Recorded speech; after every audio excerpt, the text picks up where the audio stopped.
It's 8 o'clock. This is the UK Tonight. Dysfunctional and with no plan. Those are the words of Boris Johnson's former top advisers about Downing Street's response to the pandemic. Inconsistent data, inconsistent facts being read out, and many officials have come to me and said that this is causing chaos. Dominic Cummings and Lee Cain's evidence to the COVID inquiry has painted a picture of chaos and confusion at the heart of government, with the former Prime Minister apparently saying he thought the pandemic was nature's way of dealing with old people. Tonight we'll get reaction from a teacher who lost her dad and her grandmother, also coming up. As Israel's ground operation continues in Gaza, the IDF confirms it was behind a strike at a refugee camp in which dozens of people are believed to have died. Nearly two-thirds of maternity services in England are rated inadequate or in need of improvement. Tonight, we'll speak to Emily Barley, whose daughter Beatrice died last year. Now she and other parents are calling on the government for a formal inquiry into NHS failings. Yet more severe weather warnings this week. We'll have the latest from Newry, where a canal has burst its banks. Our science correspondent Thomas Moore will be here to tell us why Storm Ciaran is shaping up to be so disruptive. And we'll speak to the Cardiff couple behind this Halloween house of horrors. All that to come and much more on the UK Tonight.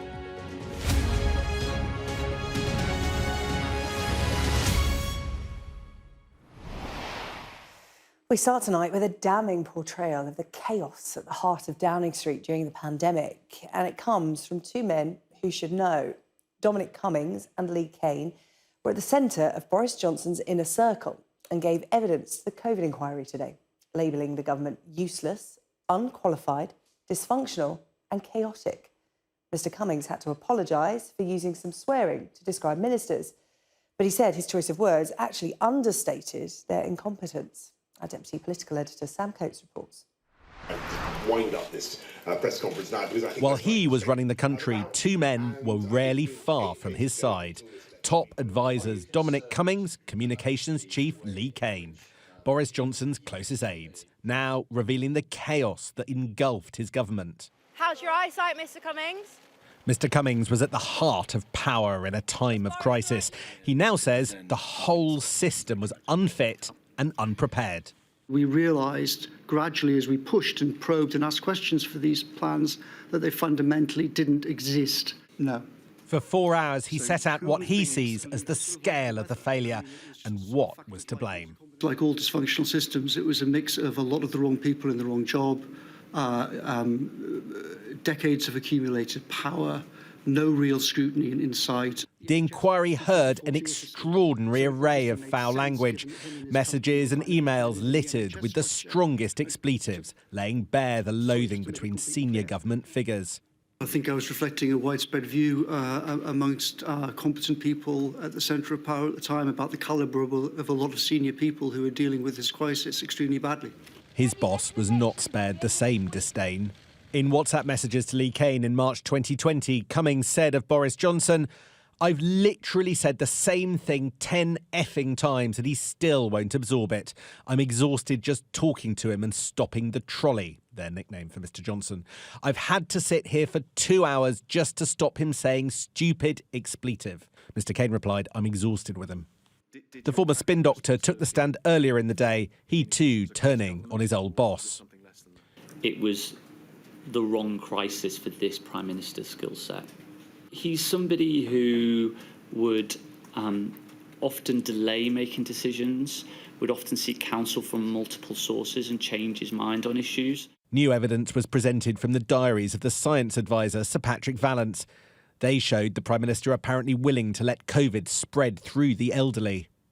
Mr Vallance quotes Johnson saying he agrees with the Conservative Chief Whip that we should let old people get it. Rivka's 72-year-old father died from COVID in early 2020. I have to say this talk today about age and how people over 80 were dying, therefore it doesn't matter, let's, make room for younger people. I mean, that is absolutely horrific speak. Behind this door, through 2020, Boris Johnson and team were trying to deal with the worst crisis for Britain since the Second World War. And everyone wanted to cut them some slack, hoping, praying that they'd make the best decisions for the country.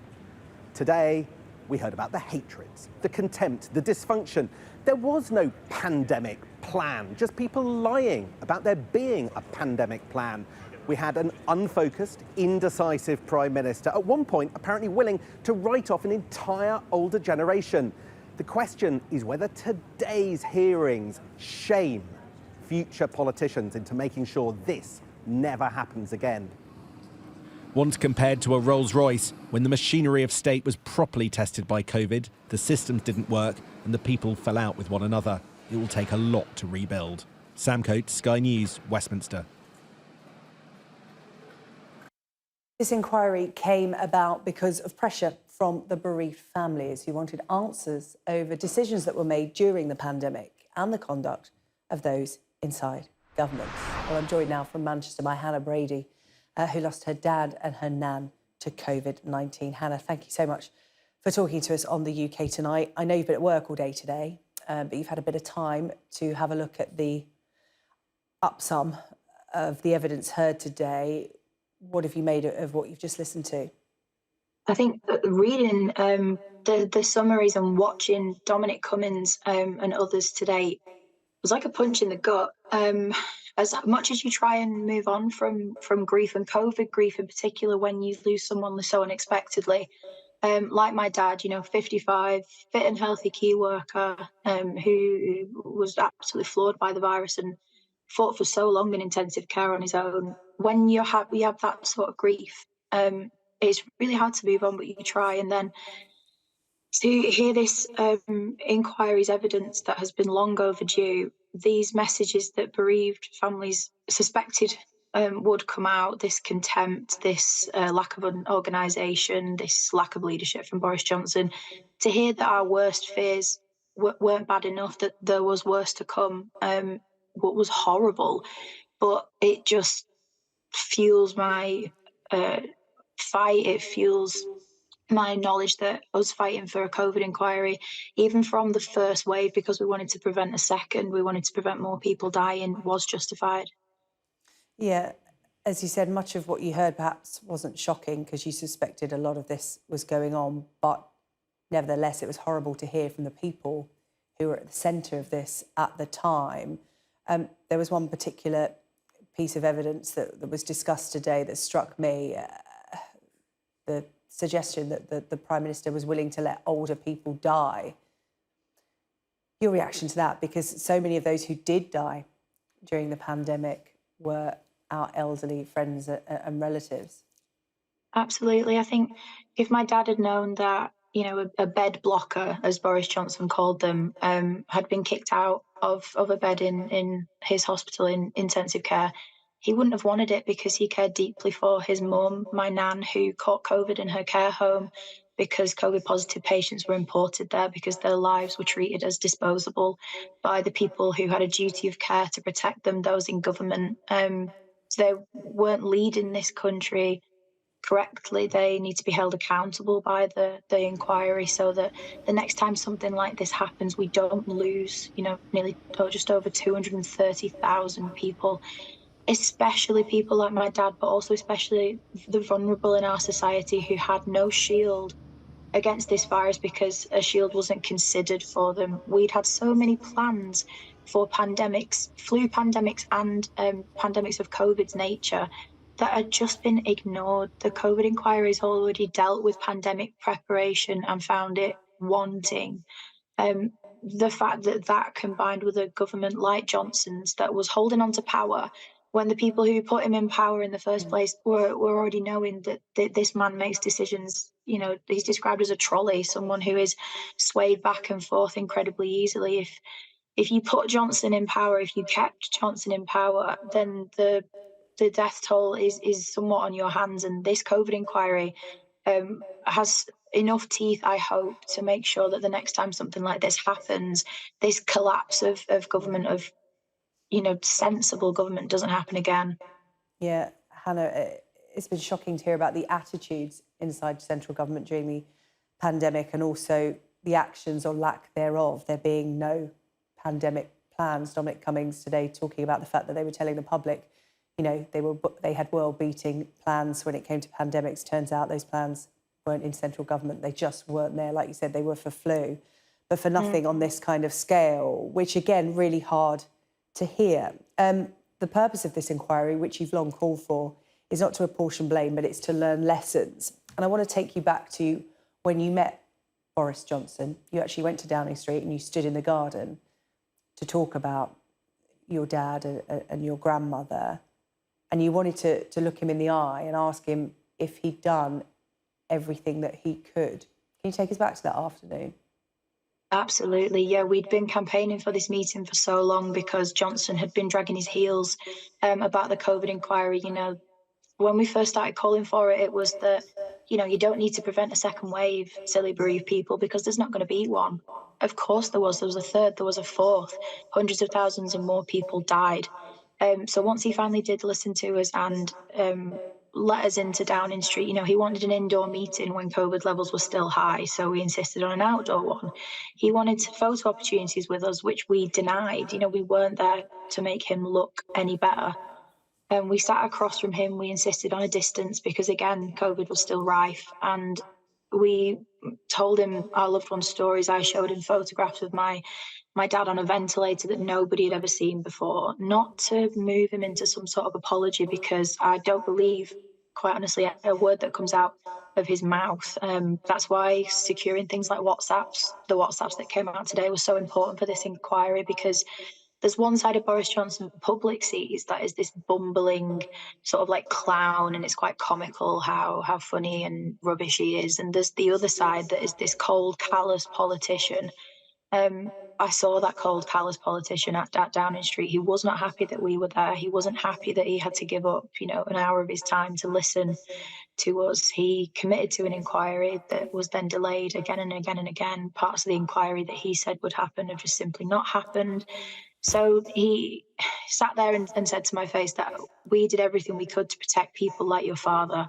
That wasn't true. And also he threw people like my nan under the bus, people in care homes, people who were vulnerable, people who were older, people who would die soon anyway. So why are we destroying the economy for them? You know, people who just needed to succumb to nature's way of dealing with old people.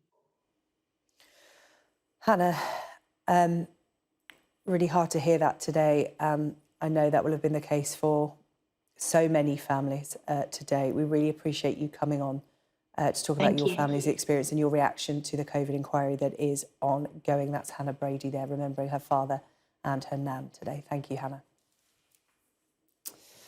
To the war in the Middle East now, and Israel says it has killed a Hamas commander in an airstrike on a refugee camp in northern Gaza, in which dozens of people are believed to have died. The Israel Defense Forces say Ibrahim Biari was one of the leaders of the Hamas attack on the 7th of October. Meanwhile, it's being reported this evening that the Rafah crossing from Gaza to Egypt is going to be open tomorrow so that 81 severely wounded Palestinians can receive hospital treatment. That is according to the Palestinian Border Authority. From Sderot on Israel's southern border, our chief correspondent, Stuart Ramsey, has this report. Scrabbling through the rubble looking for survivors. Huge craters from strikes on residential buildings in the Jabalia refugee camp. The north of Gaza is being hammered by the Israeli Defense Forces day and night. The exact number of missiles that struck here and the numbers of dead and injured remains unclear. Survivors and emergency crews attempting to do their best to retrieve anyone alive before darkness fell. The scale of the bombardment and the targeting decisions of the IDF were always going to put the lives of civilians at risk. This is a major invasion, and in real terms, nowhere in Gaza is safe. Many will want to know why this camp was targeted. The IDF says they were targeting a Hamas commander. This evening, we managed to eliminate the terrorist, the murderer Ibrahim Biari. Biari is the individual who was the main leader of combat since the entrance of the forces into North Gaza. He was also involved in the October 7th massacre. During his elimination, many terrorists were killed. Terrorists who were with him in that building as well as underground. Beneath this building, the targeting of Biari's building led to the collapse of other buildings because there was very extensive infrastructure there. Both the Israeli Defense Forces and Hamas acknowledge that close-quarter fighting is happening. The IDF's latest pictures show Israeli soldiers purportedly firing at Hamas positions. What seems clear is that the soldiers are moving further into Gaza and into more built-up areas. They're carrying everything they need to survive on their backs. Armoured personnel carriers, tanks and troops supported by engineers clear the way as they move forward. The military objective is to destroy Hamas wherever they are. But their enemy has a say in this as well, of course. These are Hamas pictures. Their drone clearly identifying an Israeli position they purportedly intend to attack. The soldiers are in the middle, surrounded by tanks. From a tunnel, Hamas fighters emerge. They begin to scatter amongst the sandy brush. The tunnels are their strongest weapon. Shooting starts. A fighter is thrown a rocket-propelled grenade and fires. We can't verify either side's pictures, but it'll certainly be like this. Hundreds of thousands of Israeli soldiers are part of this offensive. Slowly but surely, they're drawing up to join the fight. Well, the border areas with Gaza are now strict military zones. We've seen tanks here and camps being set up on a lot of the kibbutzim that were attacked. It's quite clear that the Israeli soldiers are digging in for a very, very long campaign. Of course, from here, they can get into Gaza very quickly. Through a gap in the border wall, a tank crosses into Gaza. More and more will do the same as the Israeli invasion moves through the phases. All Gaza is a battlefield now. A battlefield full of civilians.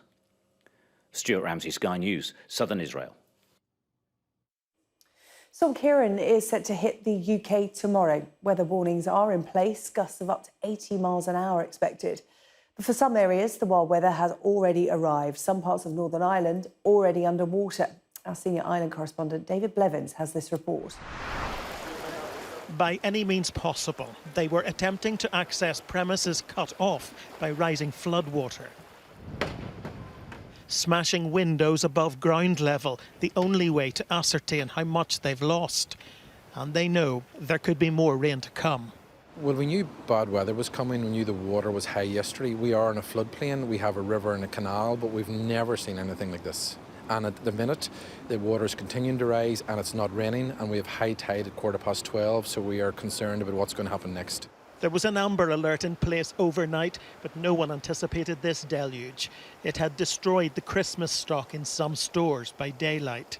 Oh, I've been speaking to some of the local businesses here on the ground. As you see behind us here, you know, it's up waist height at least in a lot of these businesses. We won't even know the damage until they get access to the property. So it's just absolutely devastating. It really, really is. Brendan Downey owns several businesses here. He's emotional but pragmatic about the challenges he faces. We're actually in shock, you know what I mean? We were home last night, couldn't sleep. What do, you know what I mean? But again, there's nobody hurt, nobody injured, nobody dead. So we'll get back on the horse and we'll get up and running with business again. The flooding closed roads across counties Down, Armagh and neighbouring Louth in the Republic. But Newry bore the brunt of this prelude to Storm Ciaran. It all feels a bit hopeless here right now. Business owners can't even access their property to assess the damage. And with more rain forecast over the next 3 days, all they can really do is wait. They're desperate to hold back this tide, but nature is a formidable foe. And sandbag walls have become the last line of defence here. David Blevins, Sky News in Newry. Well, that rain keeps coming, doesn't it? Well, our science correspondent Thomas Moore joins me in the studio now. Thomas, we're talking about a storm coming, but as we're seeing, the effects are already being felt. So much wild weather out there at the moment. What's it looking like? everything that's coming is on top of what happened in October. So from Babette onwards, we've just had inches of rain, and that's really saturated the ground. So anything we're going to have in the next few days is just going to cause more and more flooding, as we're seeing in Northern Ireland. But this new storm, Ciarán, is racing across the Atlantic. If we run the animation, you can see that is the jet stream across the Atlantic, and some of those winds are reaching 200 miles an hour. Now, that's a lot of energy, and Ciarán will spin off from that jet stream, and it then heads in towards the UK. And you can see there, just coming over the Atlantic, and those tight lines, that's where the strongest winds are. And it will then sit over the UK for what will seem like days, and it won't really move because it's sort of held in place by the jet stream. Now, some of those winds along the Channel coasts there could reach 85 miles an hour, starting on Wednesday evening and then into Thursday. And it will be extremely unpleasant, particularly down in the Channel Islands, or if you're due to cross the Channel, you have my sympathies, because it's going to be extremely rough, very high waves. And then if we run the next animation, you can see the rainfall that will also come with Ciarán as it moves up over the UK, down in Cornwall, Devon, and then moving across up towards the north. And there it just becomes static, and that's why you're going to see very large accumulations of rain adding to everything that we've had up until now. Yeah, so more rain to come. OK, thanks very much for that, Thomas. It feels like it's been raining over my house consistently for about 5 days. But yeah, there's more weather on the way for everyone affected. Lots of flooding out there. We'll keep you posted as to what is going on. Still to come on the UK tonight. The government has confirmed that they're banning American XL bully dogs under the Dangerous Dogs Act. I'm going to speak to a dog trainer a little later in the programme. Backtrack. The government announces a U-turn on its plans to close train station ticket offices. And there are calls for a national ban on balloon and lantern releases after the death of a seal pup in North Wales.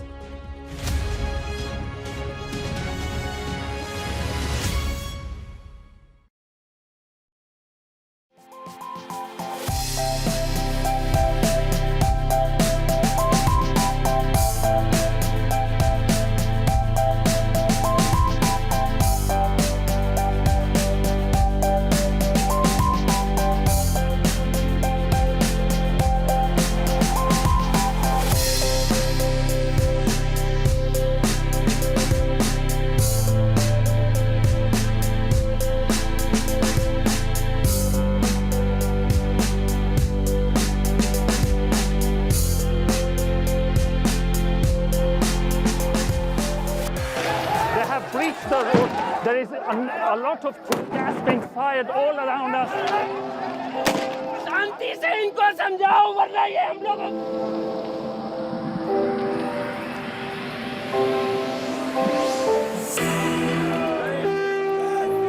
It is an absolute carnival kind of atmosphere out here for Prime Minister Modi's decisive victory.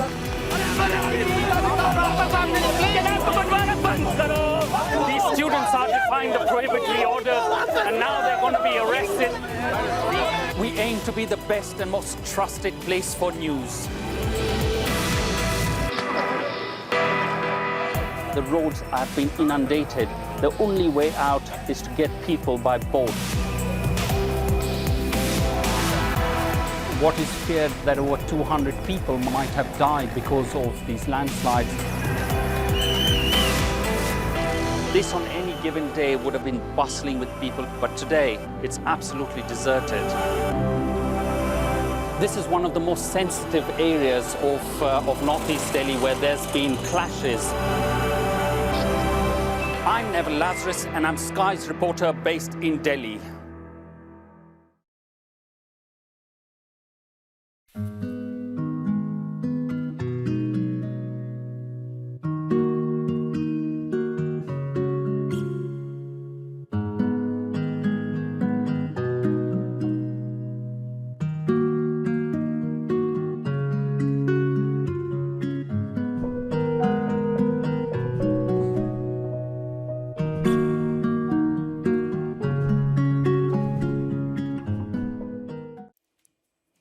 Hello, welcome back. You're watching the UK Tonight. Here's what's coming up.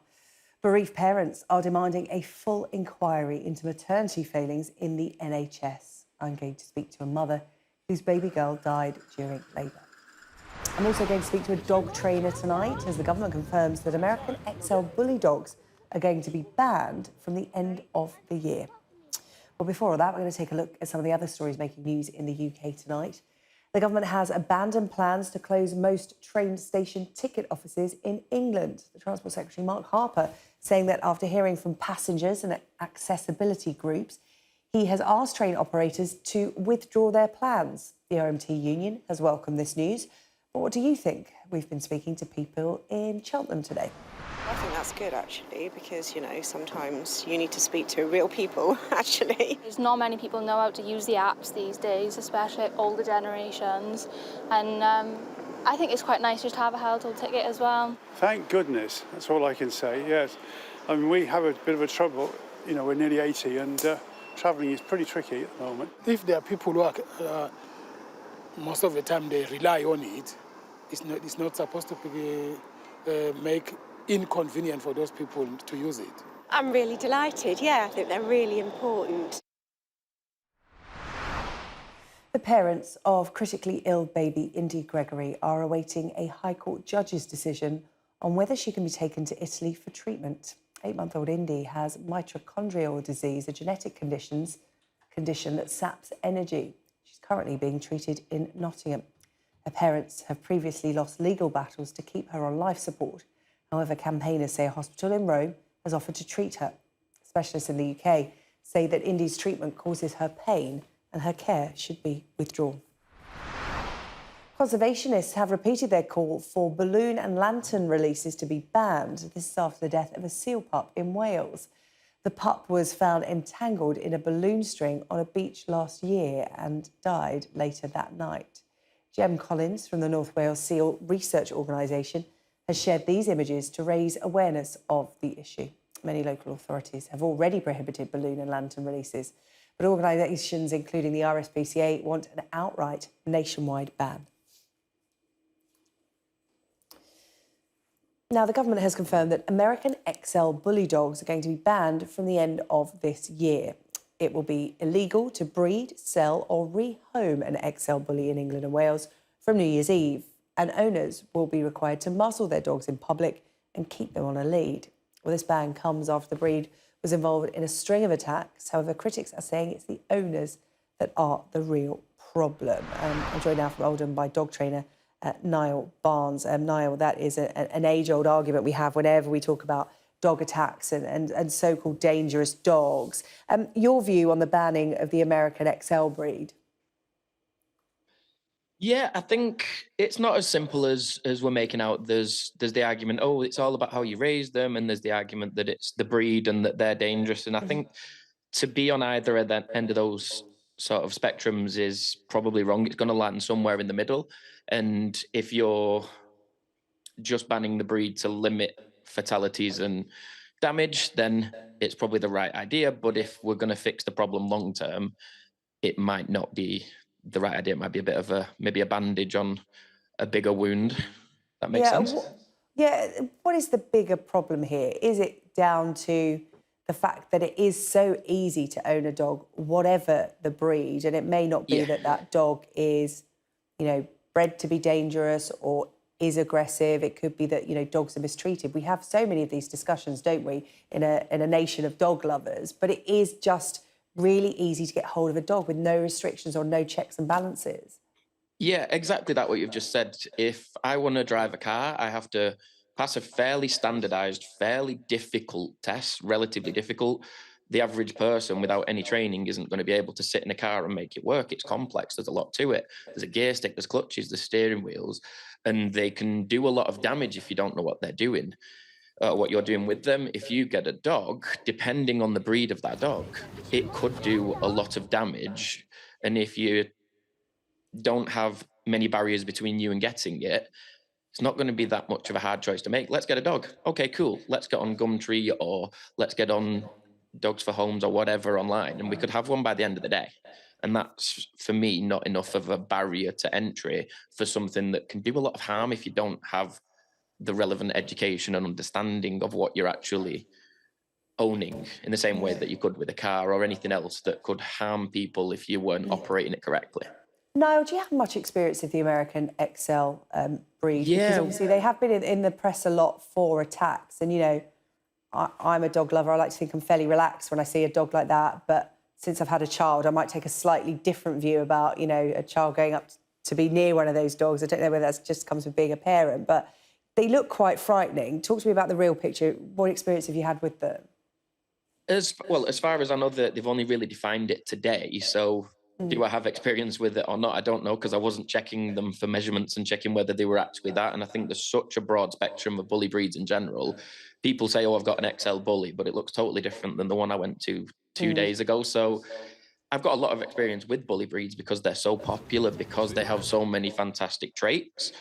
The problem is that the reason I go to more of them than smaller dogs is that when their issues arise, it's a problem because it's so intense and it's so scary, and people are really quick to judge people that have a dog like that is behaving a certain way.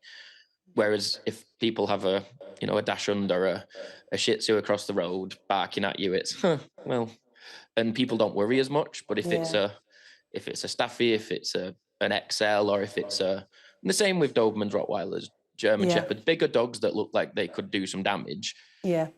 It immediately looks like a bigger problem, doesn't it, Niall? Niall, thank you so much for talking to us. That's Niall Barnes. They're talking about the fact that XL bully dogs are going to be banned by the end of the year. Owners to be offered compensation if they want to put the dogs down in light of that ban. I can't see many owners going for that, but those that don't go for that option are under strict restrictions until the end of the year and beyond. Still to come on the UK tonight, King Charles expresses his regret over the atrocities committed under colonial British rule in Kenya. He's on a 5-day visit to the country. We'll get the latest for you from our royal correspondent Laura Bundock, who's travelling with him. And as bereaved parents call for a full public inquiry into failings in NHS maternity services, I'll be speaking to Emily Barley, whose daughter Beatrice died during labour last year.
families whose babies have died or been harmed because of failures in NHS care are calling for a full statutory inquiry into maternity services in England.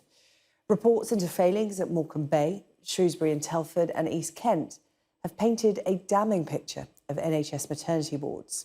The Care Quality Commission says that 65% of maternity services are inadequate or require improvement for safety. I'm joined now from South Yorkshire by Emily Barley, one of the founders of the Maternity Safety Alliance. Emily's baby, Beatrice, died during labour in May last year because of failures at Barnsley Hospital. Emily, thank you so much for coming on to the UK tonight to talk to us, to talk about what happened to you and what happened to Beatrice.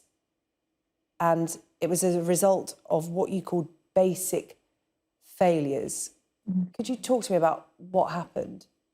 Yeah, that's right. They were really basic failures. And for us, the main failure was that I just wasn't listened to. When my labour started, it wasn't normal, it wasn't right.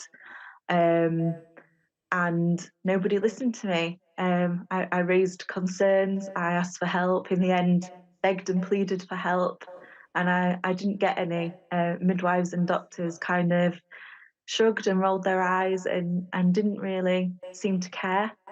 And then later on in my labour, when they were monitoring Beatrice's heart rate, and it showed that she was struggling and then that she was dying, and it was very clear that that's what was happening. Instead of rushing us to theatre for an emergency caesarean, as we should have had, they just carried on shrugging and not doing anything for kind of another hour, really. And then Beatrice had died. Yeah, so really, really basic things. Oh, well, Emily, I'm so sorry for your loss, first and foremost. It's unacceptable.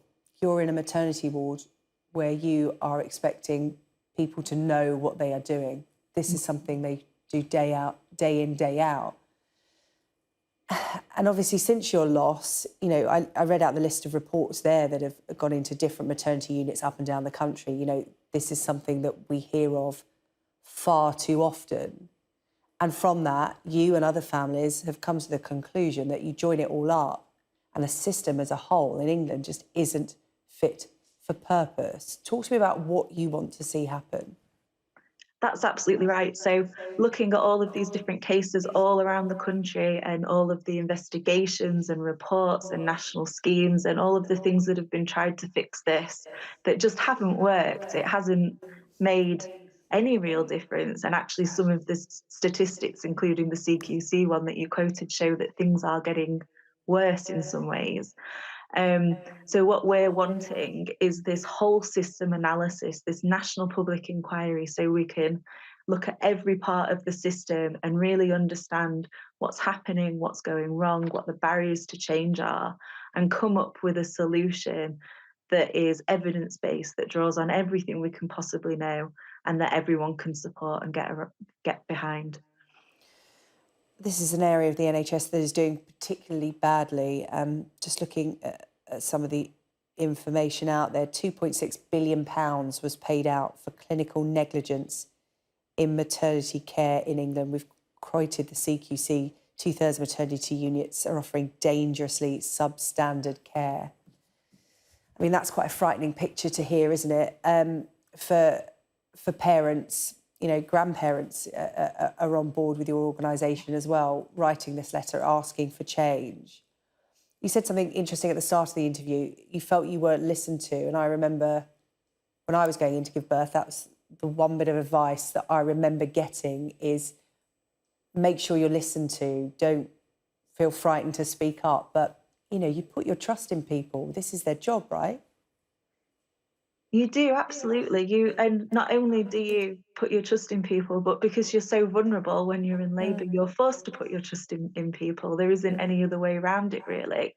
And it's so difficult when you're raising those concerns, when you're asking for help, even when you have a really good partner with you who's advocating for you as well.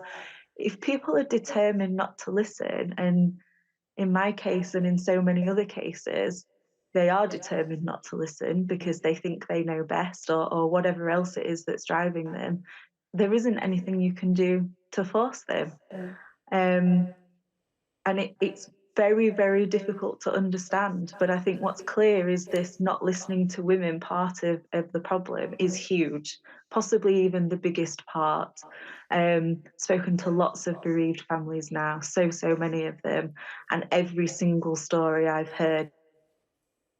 Emily, why isn't this taken more seriously in terms of, we keep hearing about these reports and they have recommendations, they don't have legal powers.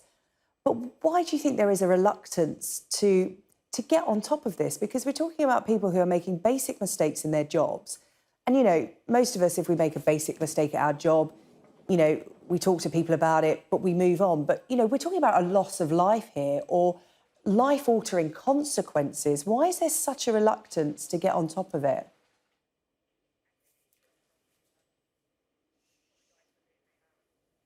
Well, I think we have lost Emily. Let me just read you a statement we've had from Barnsley Hospital, which is sadly where Emily lost her daughter, Beatrice. The statement says this, it's from the Chief Executive, Dr. Richard Jenkins. It says, "We are deeply sorry for the loss of Beatrice and we have met with Emily to apologise. We immediately recognised that this tragic event should not have happened and we reported it to Healthcare Safety Investigation Branch. We have fully cooperated with their independent investigation and we entirely accept the findings and the recommendations which we are now implementing. Like other maternity units, we are constantly striving to make our services better and safer. All NHS trusts are required to report certain cases to the Healthcare Safety Investigation Branch, who provide an independent review and recommendations which we implement." It goes on to say each case is unique and provides specific and distinct learning points that allow the service to make progressive improvements. Well, I don't think we've been able to re-establish communication with Emily, but Emily, thank you so much for coming onto the UK tonight to tell us your story, speaking up on behalf of your daughter, Beatrice. Thank you. Now, King Charles says he feels the greatest sorrow and deepest regret for atrocities suffered by Kenyans during their struggle for independence from British colonial rule. The King and Queen are on a 4-day visit to Kenya. It's their first to a Commonwealth country as it celebrates the 60th anniversary of its independence. Our royal correspondent Laura Bundock reports now from Nairobi. State visits are all about the show. Diplomatic displays, reforging old friendships. In Nairobi, a warm welcome from President Ruto. But accompanying the King's arrival, calls for him to confront Britain's colonial past. And addressing a state banquet, this was his response. The wrongdoings of the past are a cause of the greatest sorrow and the deepest regret. There were abhorrent and unjustifiable acts of violence committed against Kenyans. Strong words, but stopping short of the apology many wanted to hear. This tour is already highlighting one of the King's hardest challenges, how to address historic wrongs from colonial rule. The King knows Kenya's history. Touring a museum, dark reminders of the Mau Mau rebellion, Kenya's uprising against British rule. 90,000 Mau Mau fighters were killed or tortured. Kenya gained independence in 1963, this sacred fig tree planted where the country's flag first flew. Relations remained strong, but ask Kenyans about the King and views are varied. For us to have the third queen in Kenya is a very wonderful thing. And we know we'll benefit as Kenya. Britain colonized Kenya, so we are part of Britain. We have our heroes who fought for our independence. So we'd like the King to raise the issue of compensation. It is the King's first visit to a Commonwealth country. Your Majesty, let us try.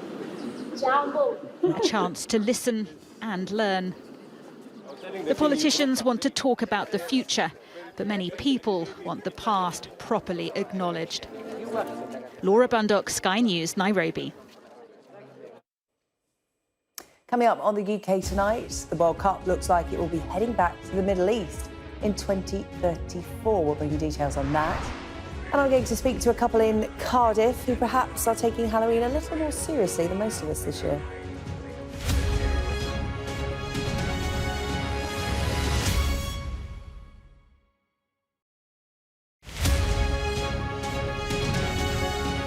Well, about 5 years, my dad started putting pumpkins on a pyramid, and I thought it was a daft idea.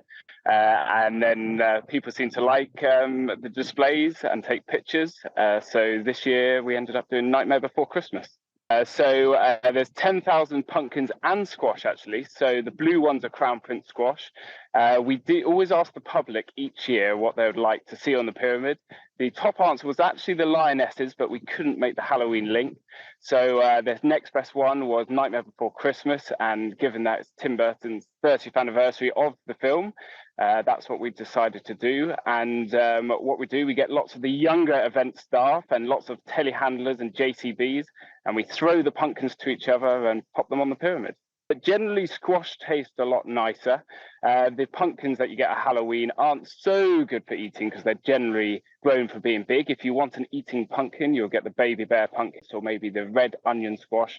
They're a lot tastier, very versatile. Soups, roast, bake them. They really are fantastic. All the blue ones and then the gemmelette outline, which is one of the staple foods in South Africa, they last for many months. So all of those get eaten. The pumpkins themselves, the orange ones, we chop up as many as we can for pumpkin soup, which gets mixed with the squash in a pumpkin soup. So most get eaten, some get rotted, but we are a farm. They go straight back into the compost heap and straight as an organic matter into the ground. So we don't spray on our ground, but it's just a natural fertilizer for the soil.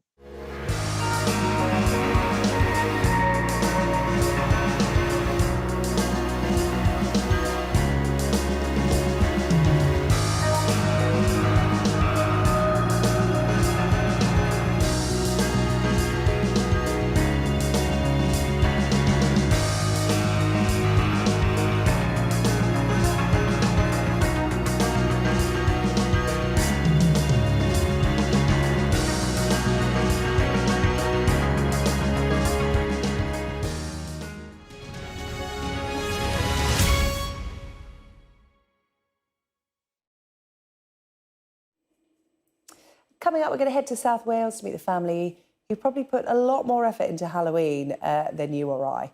Some spectacular pictures coming into us. We'll bring them to you in just a moment. But first, Teddy is here with the sports.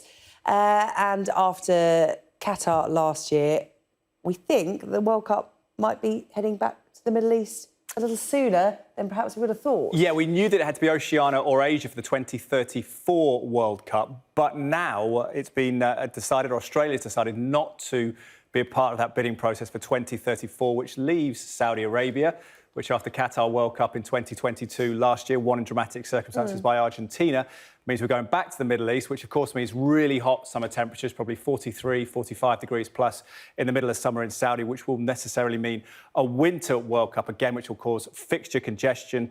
Amnesty International also want guarantees around human rights, development and progress in both the potential host of the 2030 World Cup and the 2034 World Cup, which looks like it's going to be Saudi Arabia because they are the only bidders now.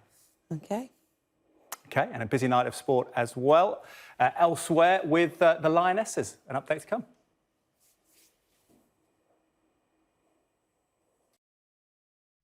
This Sky News Sports Bulletin is brought to you by Vitality. Getting more people more active. Live life with Vitality. I was born and raised here, so you just naturally, obviously, you enter the competitions here, and that's just how it works. So I never really thought about the possibility of representing Poland or Jamaica, even though that's where my blood's from. So that was just natural, and the Olympics was the dream. And obviously I would have been so proud to have represented Great Britain, and I was in the other competitions that I got to do it in, but it was the Olympics as the dream. So talk me through when you went and told the Jamaican side of your family that you would go in to compete for Jamaica at the Olympics. What happened? How excited were they? So I was in LA at the time, and my mum and my brother were helping to talk to my Jamaican side of my family to sort the documents, and it was really great because we got to get in touch with a lot more of the family members that we didn't know, because my parents are split up, so we didn't really have a strong relationship with my dad, who is the Jamaican side. So we got to know my great uncle and all of his children, and now we have a good relationship with them. So that's been one incredible thing that's come out of everything. What else was it that really made you gravitate towards there and not Poland? I felt like I would just fit in more. I think the spirit that you see the Jamaican athletes with their personality and their charisma, I felt like I would fit that mould. My Polish isn't great, so I thought, yeah, I would definitely fit into that team and I'd have a good time. And also, I did realise that the programme was at the very beginning, so I realised that would come with some struggles, whereas Poland's actually got a bit of a developed gymnastics programme, so I knew there'd be some struggles both ways, kind of either breaking into an established programme or trying to help start or be near the beginning of a brand new gymnastics programme. Just being there and being around it and the energy, and also seeing how seriously they're taking it is amazing, and thinking in the future, if we can continue sort of the momentum that we've already got behind it, that there could be a Jamaican gymnast or a team on that podium, and knowing that I was maybe a tiny, tiny part of that is really, really exciting.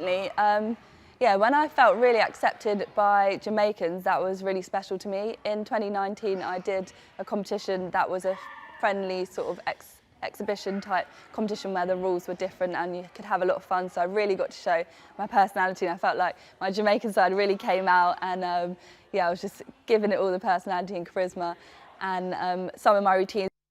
This Sky News Sports Bulletin is brought to you by Vitality. Right, a lot of rain around. Let's take a look at the weather, shall we?